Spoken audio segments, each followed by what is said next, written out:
E wunderschöne guten Abend, ich begrüße euch ganz herzlich für die Emission vom 15. April 2018. Als erste Reportage, die fangen wir an mit der Gemeinde Butz. Wieder spielt mein Schmackeplatz Dreschen. Ein rund 220 Leute sind nur gemeldet, wir haben ein bisschen zusammen zu putzen. Wir haben eine ganze Party geklappt hier. Aber wir wissen alle Jahre, dass wir auch Gegenden gut kennen, lehren. Und große Merci, de Morgen hat wir den Fairtrade-Kaffee. Wir haben noch etwas kleines Essen. Viel Spaß und hoffentlich nicht so viel Knasch, dass wir als Gemeinde eine gute Gruppe haben.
Ja, das fand er viel direkt durch. Ja. Geht noch. Und sind nicht die Plätze weiß. Ja. Die Plätze weißt du, hast ganz viel alles bei denen. Flaschen und Papaya. Oh, wir waren fertig, sind das proper.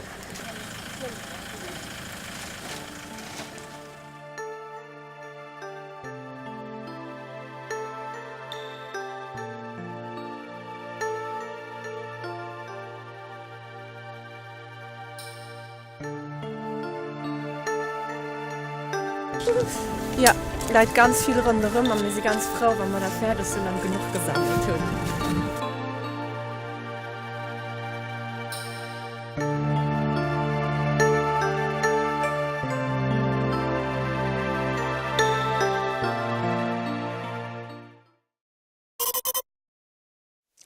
Die freie Deputéiert hunn sech fir e Konveniat zu Mama am Schloss Rendezvous ginn.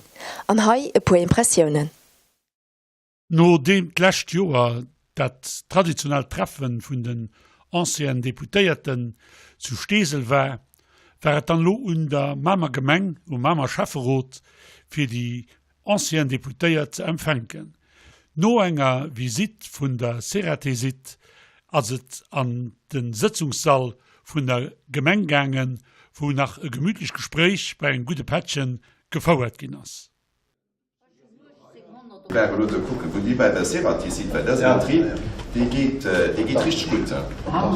Ja, und das die Familie Lammers, die kennt Jacques, die war bei der DP zu Stes. Den SPD am Gemenge wurde, die war auch bei denen an Chambers werden. Und die haben eigentlich Stelle als Familienbetrieb gefordert, weil sie über 100 Patente am Englischen, die selber enregistrieren lassen. Und sie ist bestimmt auch gesucht, wenn es erste auf den Fernpass kennt, dann ist ja die Auto von die Stuttgart-Memmingen, du hast Dinge, du also Plansee, man Seratesit wird an dem, das aus Langzeit eigentlich praktisch den einzigen Gewerbesteuerzahler gewirrscht, den wir an den Mengen, also wie wirklich abs Bursch wird. Ja. Lo, ich hatte Kollegen, der gesagt, lo hat sich aber ein bisschen verdeelt, wo wir viel kriegen, das mit der Industriezone, wo du mit der Kischenschaft dran hast. Das ist zwischen Männer und Kerben. Weil du hast eine ganz Reihe von diesen Informatikservices, die sind praktisch alle gut in do, bis in der Lützeburg CHI.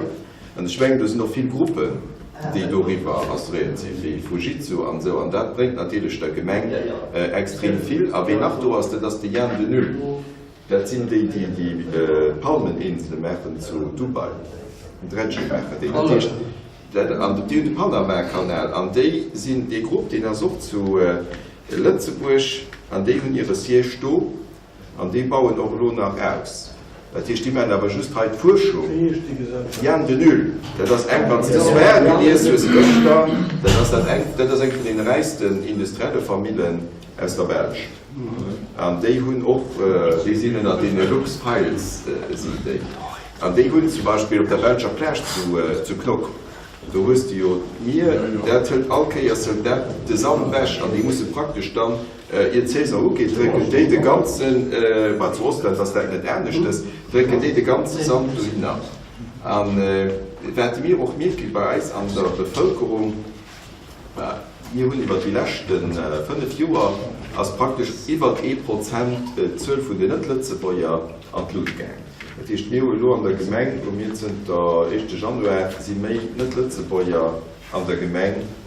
Die Lützeburger, an der das hauptsächlich aber zurückzuführen, auch durch die Unterprisen, aber auch durch die Europaschule. Nächste Frühjahr, da sind eigentlich halt die Filieren, soweit die PECO, das ist die Beitrittskandidaten Frühjahr, die sind halt aus den Europäern. Und die haben am Anfang und die sich nach zu senden, Niederlanden, Rahmen, die näher gelost, weil die dann durchschaffen. Ja, dann sind die Kanner, haben jeder gefordert, und da sind sie von heute zurück auf die Kirchbirch, und ob schon Bus und Zug alles da. Also das geht öffentlichen Transport, die besser organisiert, das kommen die natürlich Kanner da selber sichern. Du sagst, dass du ein neues Lotissement da, wo es die diese Schnee lassen, und da bringt natürlich auch, dass die Terrain bei Eismatten, Wohnungen, die sind extrem teuer, und sie sind praktisch, wenn sie avanciert sind sie schon fort.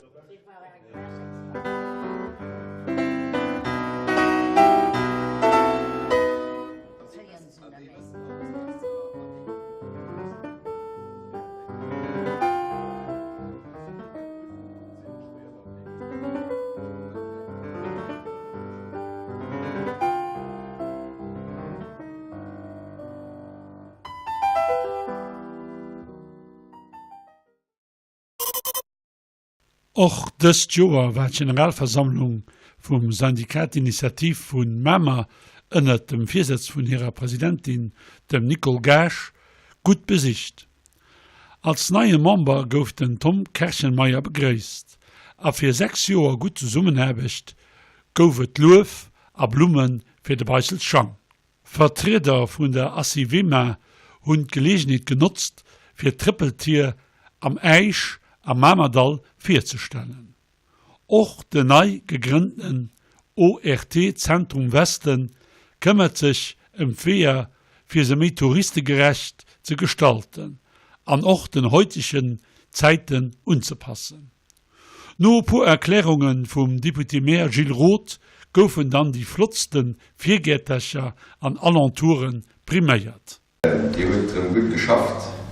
Und die Leute, die heiß sind, die sind noch froh, weil sie kriegen eine Karte.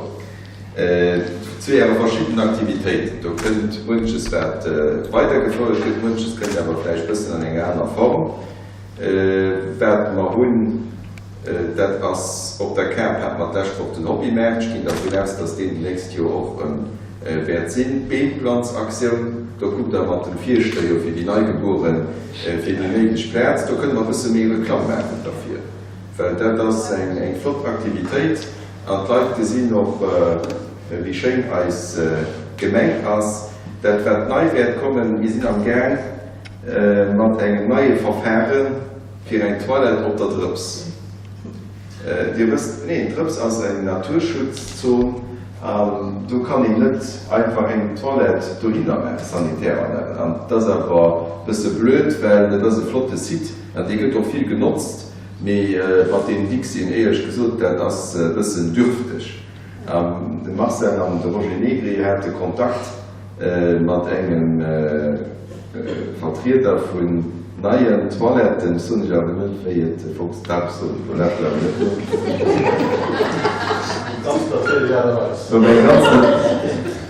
funktioniert mat Bier. Die zersetzen dann die Toilette was.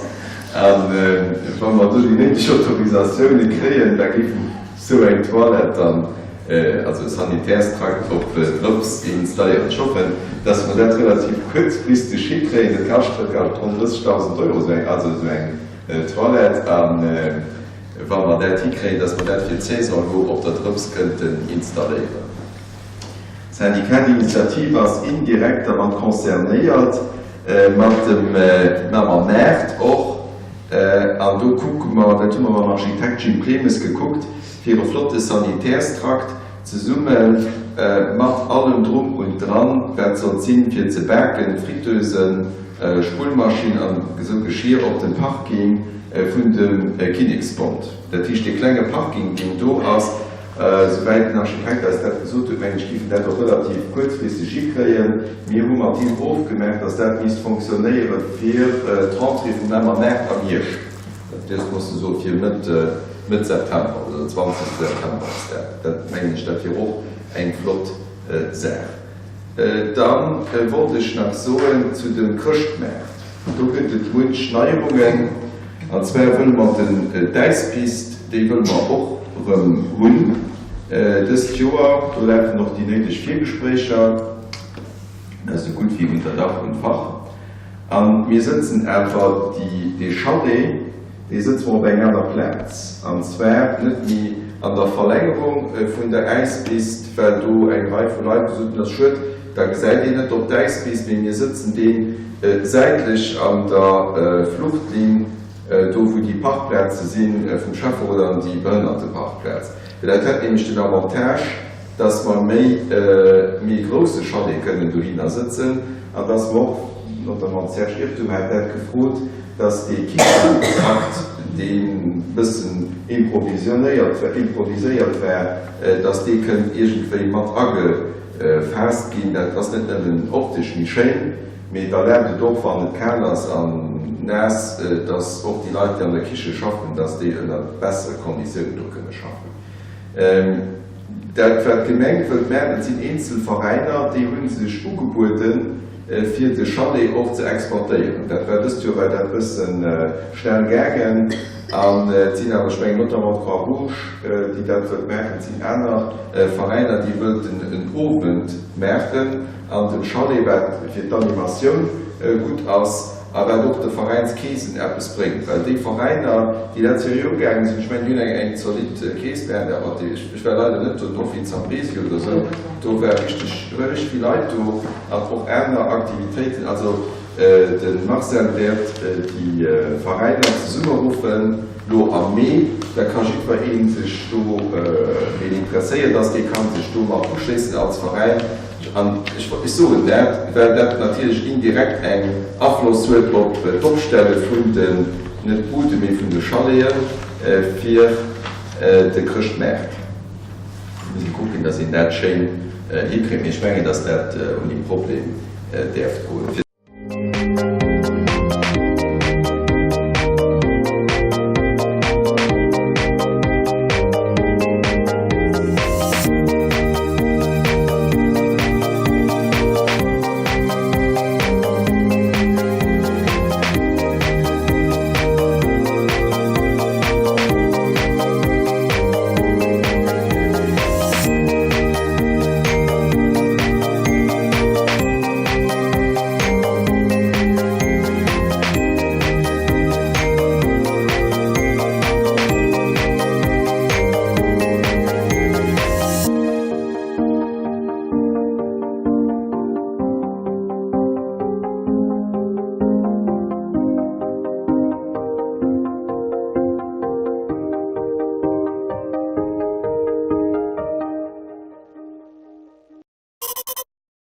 Am Numm vum Mama Schafferrot huet den Schaffen Roger Negri d'Gäscht am Mama Schloss begréist, anlässlich der Mobilitätskonferenz, wo dat Neit Mobilitätskonzept firstalt gouf. Niwen der Umweltkommission gouf och eng Mobilitätskommission an der Gemeng Mama geschaffen. Mat Erbichter vun dem Büro d'Etudes Schröder et Associés hunn dann och die neidig Erklärungen ginn. De Schwerpunkt läit bei der Mobilité douce. Gefolgt vom öffentlichen Transport, dem motorisierten Individualverkehr an dem Parkraummanagement. Zum Aufschluss konnten die Uwesen Gäste auch nach Stellung zu den verschiedenen Themen holen.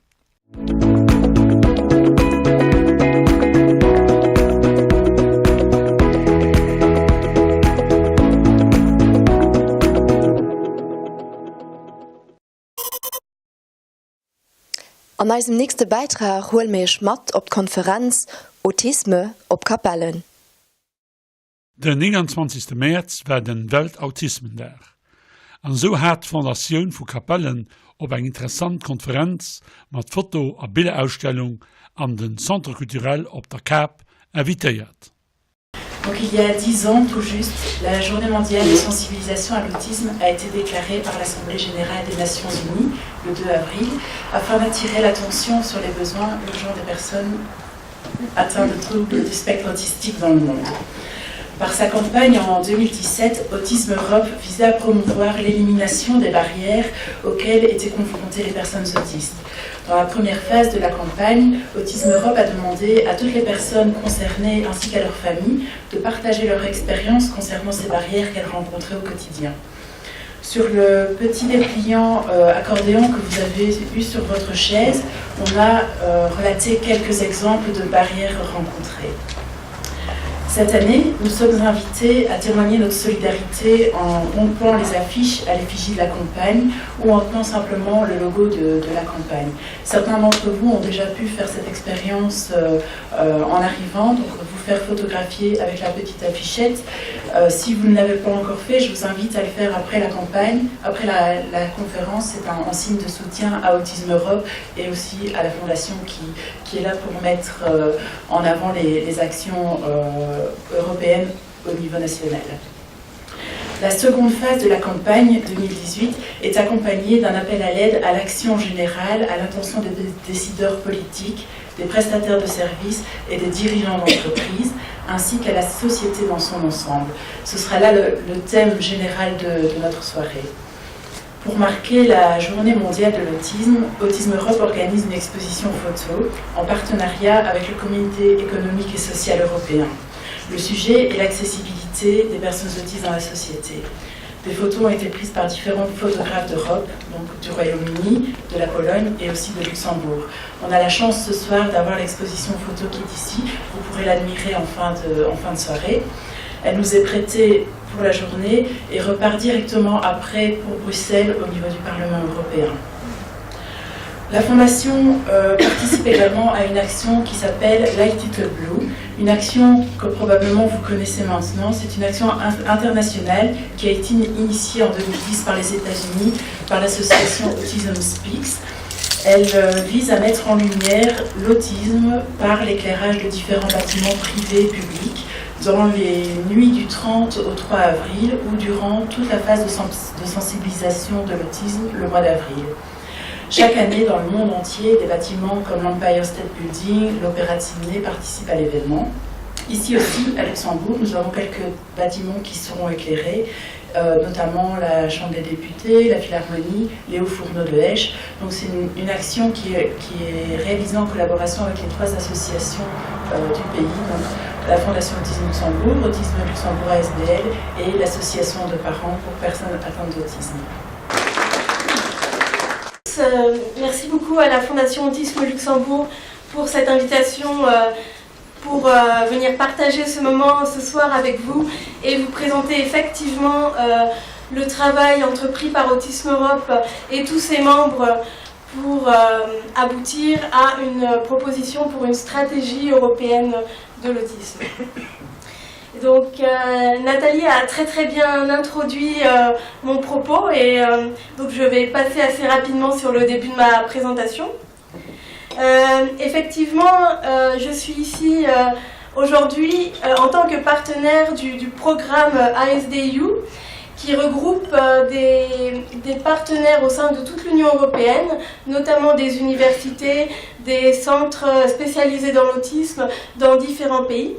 L'objectif est notamment d'établir une prévalence dans 12 pays européens, d'analyser les coûts économiques de l'autisme et sociaux également, comme ça a été déjà évoqué, d'étudier également la question liée aux personnes âgées et au vieillissement, ainsi que le soutien qui leur est offert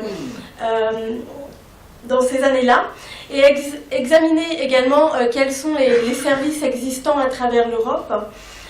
Et enfin, en ce qui concerne Autisme Europe plus particulièrement, notre rôle était vraiment d'étudier quelles étaient à l'heure actuelle les politiques à l'égard de l'autisme dans les différents pays européens, d'étudier un peu leur impact et de proposer un plan pour une stratégie au niveau européen. Donc voilà, comment avons-nous procédé pour cela ? D'abord, nous avons évalué les politiques existantes en termes de santé, d'éducation et dans le domaine social dans différents États membres. Et c'est à l'issue de cela que nous sommes maintenant dans une phase où on élabore des recommandations qui seront publiées d'ici l'été 2018. Donc on n'a pas encore la version finale de ces recommandations, mais d'ici quelques mois, elles seront finalisées, notamment également avec les résultats des autres groupes de travail qui travaillent sur ces questions spécifiques que j'ai évoquées. Alors, comment avons-nous procédé de notre côté? Nous avons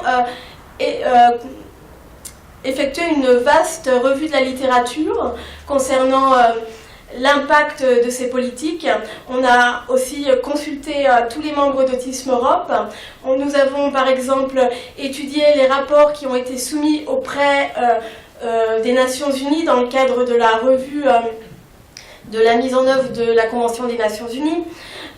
Tout ça afin d'avoir un peu arriver à avoir une bonne image de ce qui existe à l'heure actuelle en termes de politique et de soutien pour l'autisme. Et nous avons également, il nous semblait primordial d'organiser une consultation avec les familles et les personnes autistes elles-mêmes afin d'évaluer dans les différents pays quels sont leurs besoins. Quelles sont les principales conclusions à l'heure actuelle de l'étude de la littérature et des rapports que nous avons étudiés?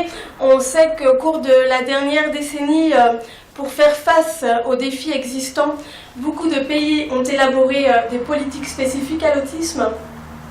Dans certains États membres, il s'agit juste d'une politique liée à des thématiques vraiment spécifiques. Dans d'autres États membres, on a vraiment des stratégies et des plans qui couvrent tous les domaines de la vie et qui sont donc de grande ampleur. Donc les pays qui ont adopté de tels plans à l'heure actuelle sont la France, le Royaume-Uni, la Hongrie, le Danemark, l'Italie, l'Irlande, l'Espagne et très récemment Malte a également adopté une législation sur l'autisme. À toutes et à tous, merci beaucoup d'être venus si nombreux. J'aimerais commencer par remercier la Fondation Autisme Luxembourg pour cette invitation. Merci beaucoup aussi pour l'opportunité de collaborer dans ce projet qui est tellement intéressant et tellement important pour le Luxembourg. J'aimerais aussi donc remercier M. Weisgeber qui a fait donc les belles photos que vous allez voir dans la présentation et aussi sur les affiches et aussi le design, donc c'est très bien fait, je trouve c'est vraiment très beau. Voilà, donc aujourd'hui j'aimerais vous parler aussi, donc ça tombe exactement très bien dans la suite de ce que Mme Baranger a présenté du plan européen pour l'autisme. Ce que je voulais vous parler aujourd'hui, c'est donc sur le plan luxembourgeois qu'on a élaboré en collaboration avec la Fondation Autisme Luxembourg et l'Université de Luxembourg sur base des directives qui sont désignées par Autisme Luxembourg pour donc créer ce plan d'action pour l'autisme ici au Luxembourg.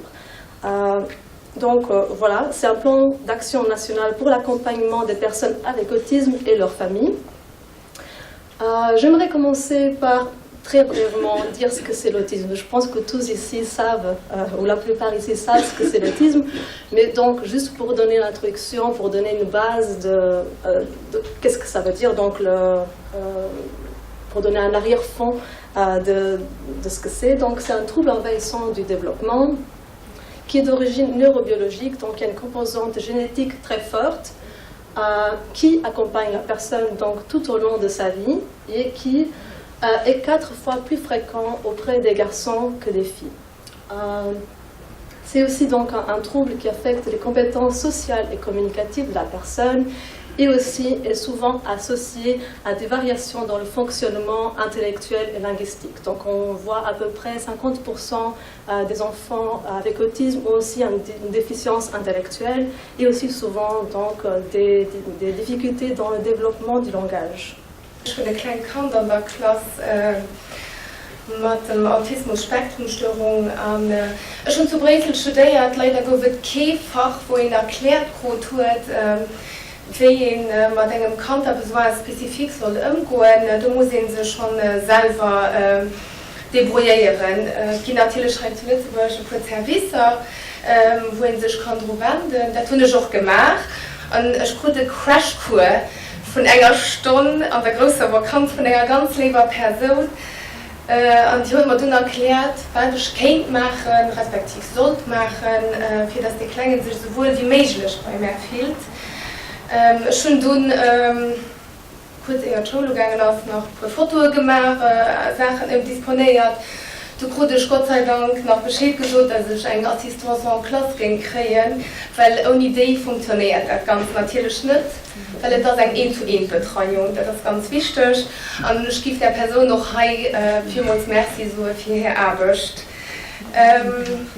Gut, es sind verschiedene Punkte, ich hoffe, ich strecke die richtig knackig an, die ich noch gerne wie ausschwätzen, Claude Riesling, sag ich mal. Ha! Den Datensobeslauf an meiner Klasse für die Leute, die vielleicht noch kein Kleinkinder schauen, dass in dem Mal wissen, wie das an der Spielschule ist. Und dann, wie es dann den kleinen sein darf, strukturiert. Und eben Kommunikation, wie mehr mit ihnen kommunizieren, mit den guten Menschen. Gut, den all der neuer Klasse macht das ganz einfach für alle guten Kinder. Sie kommen morgens an die Schule, sie setzen sich auf ihren Platz, und ich meine doch nur ganz kurz, weil sie sollen sich ein Buch holen, bis sie dann alle guten an den Morgenkreis, ich hoffe, ich will irgendwo so ein Foto, nee, weiß nicht, dann halt noch, wo sie sich dann so zusammen sollen sitzen und dann kriegen sie dann ein paar Erklärungen. Dann sollten sie normalerweise auf ihr Platz zurückholen und sie sollen so schaffen. Wenn sie da fertig sind, dann wird geraumt und wird dies.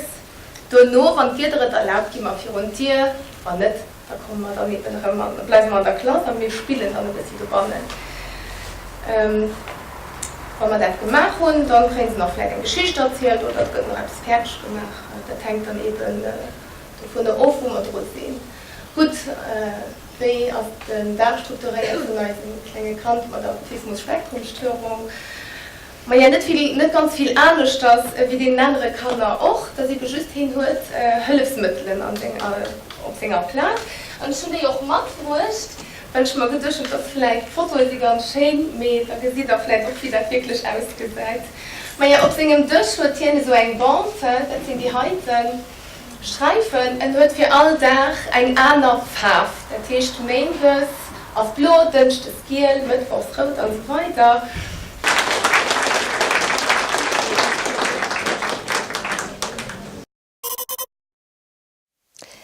Dat war Emission vom 15. April 2018. Wir sollen nicht merci für no gucken, und wir wünschen euch einen schönen Novent. Den 1. Mai ist es dann nicht so weit mit einer neuen Emission von Mama TV. Bis dahin eine schöne Zeit.